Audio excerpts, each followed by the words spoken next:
नमस्कार दोस्तों, मैं अनिल कुमार शर्मा आपका स्वागत करता हूं Anil Sharma GB YouTube channel पर। अगर आप मेरे इस चैनल अनिल शर्मा जीबी पर पहली बार विजिट कर रहे हो तो आपसे आग्रह है कि आप मेरे इस चैनल अनिल शर्मा जीबी को सब्सक्राइब कर लें, ताकि मेरे द्वारा जो भी वीडियो बनाई जाए उसका नोटिफिकेशन आपके पास सबसे पहले पहुँचे और आप मेरे वीडियो को देख सकें।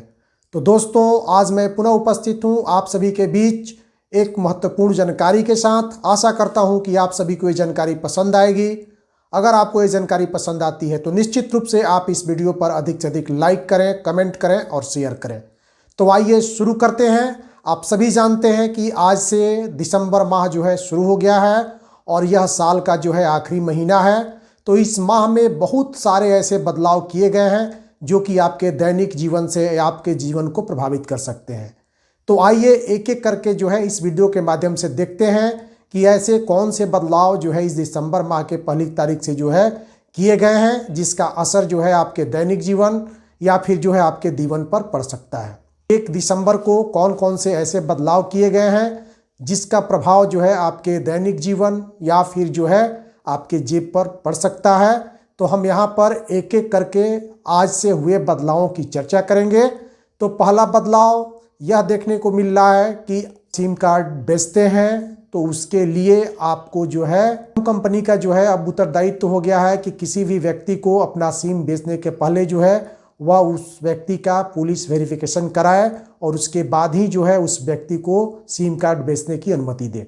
साथ ही साथ आप सभी जानते हैं कि पहले जो है लोग धड़ल्ले से किसी भी कंपनी का सिम ले लिया करते थे, लेकिन अब सिम लेने वाले व्यक्ति का भी जो है KYC कराना महत्वपूर्ण हो गया है। साथ ही साथ अब जो है सिम लेने की सीमा जो है निर्धारित कर दी गई है।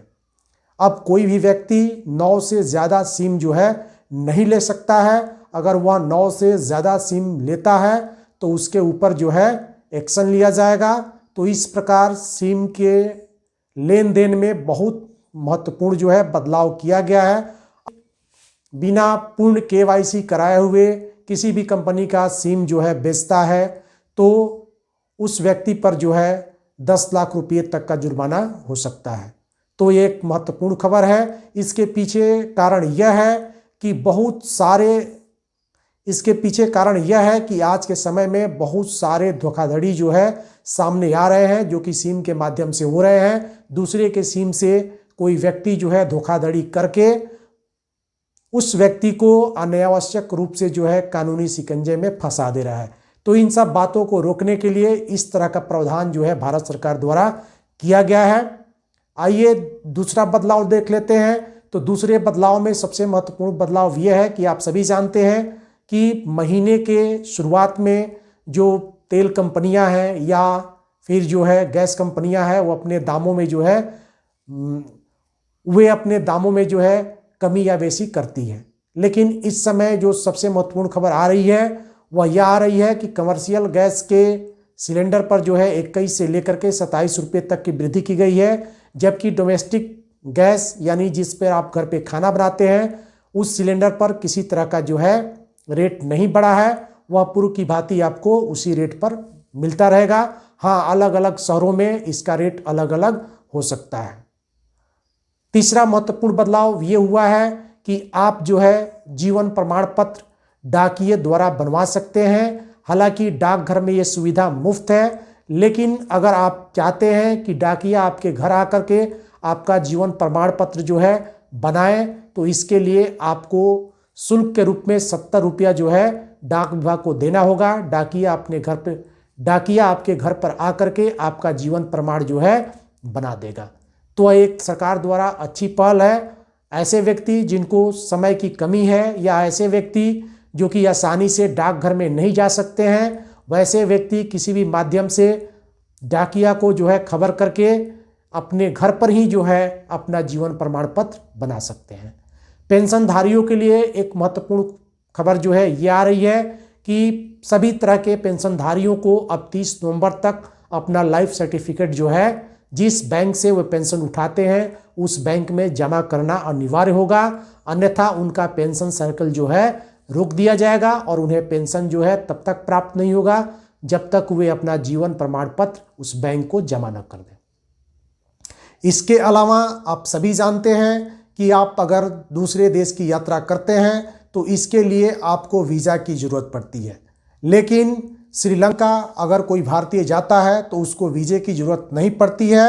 अब 1 दिसंबर से ये नियम जो है भारत सरकार द्वारा लाया गया है कि थाईलैंड, श्रीलंका के बाद अब मलेशिया में भारतीयों को वीज़ा फ्री एंट्री जो है मिलेगी। यानी अगर किसी व्यक्ति के पास वीज़ा नहीं भी रहता है तो वह व्यक्ति थाईलैंड और मलेशिया की यात्रा जो है कर सकता है। तो जो व्यक्ति विदेशों में सैर करने के शौकीन हैं उनके लिए जो है एक ये महत्वपूर्ण खबर है। अब आप मलेशिया और थाईलैंड वीज़ा फ्री एंट्री जो है कर सकते हैं।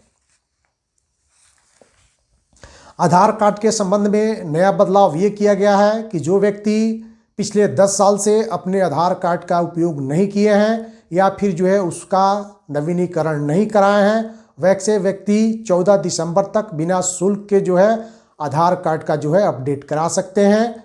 तो अभी भी वैसे व्यक्तियों के लिए महत्वपूर्ण जानकारी है जो अभी तक अपना आधार कार्ड में किसी तरह का बदलाव जो है कराना चाहते हैं, दिसंबर तक इसमें बदलाव जो है करा सकते हैं। तो आप जो है अब भी इंतज़ार मत कीजिए, जल्द से जल्द अगर आपको ये काम कराना है तो आप इस पर पहल करें। साथ LIC द्वारा एक पॉलिसी जो है भारतीय नागरिकों के लिए लाया गया है जिसका नाम है जीवन उत्सव।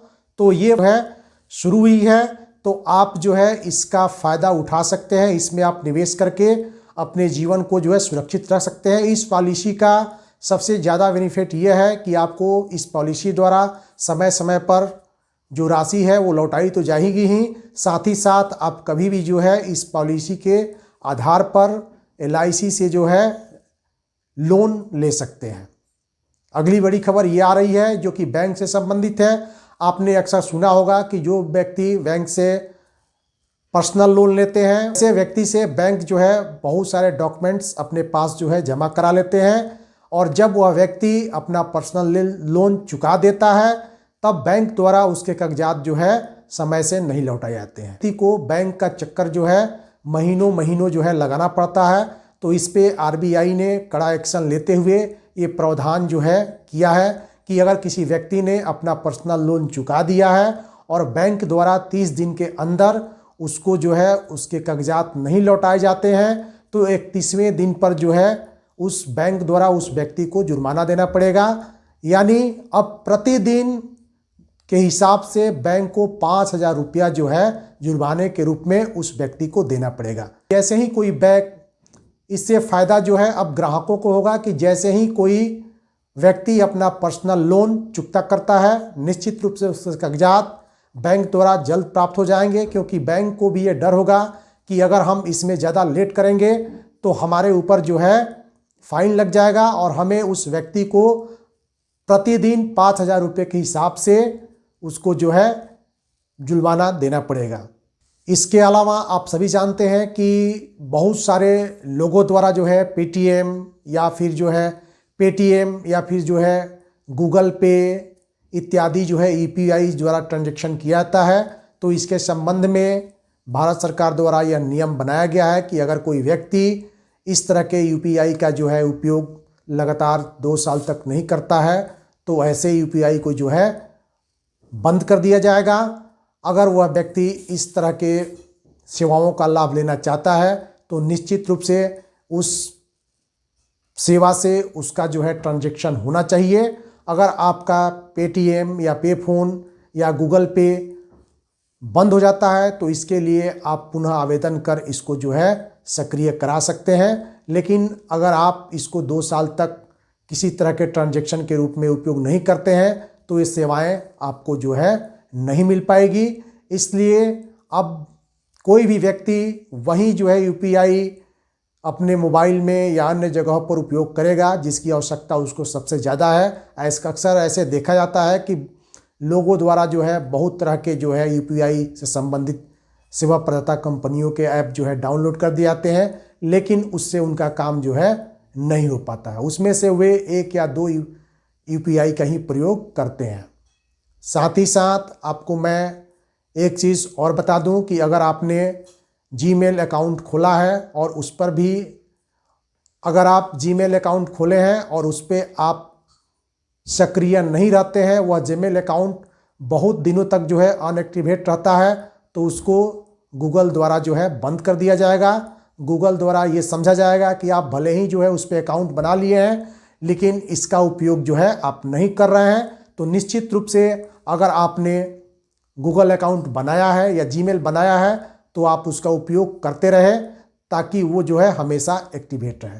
तो दोस्तों, आशा करता हूं कि आपको ये जानकारी अच्छी लगी होगी। अगर आपको ये जानकारी अच्छी लगी हो तो निश्चित रूप से आप इस वीडियो पर अधिक से अधिक लाइक करें, कमेंट करें और शेयर करें। जैसे ही इस तरह की कोई अन्य जानकारी प्राप्त होगी आपके समक्ष मैं लाने की कोशिश करूंगा। तो फिर मिलते हैं किसी अगले वीडियो में, तब तक के लिए नमस्कार।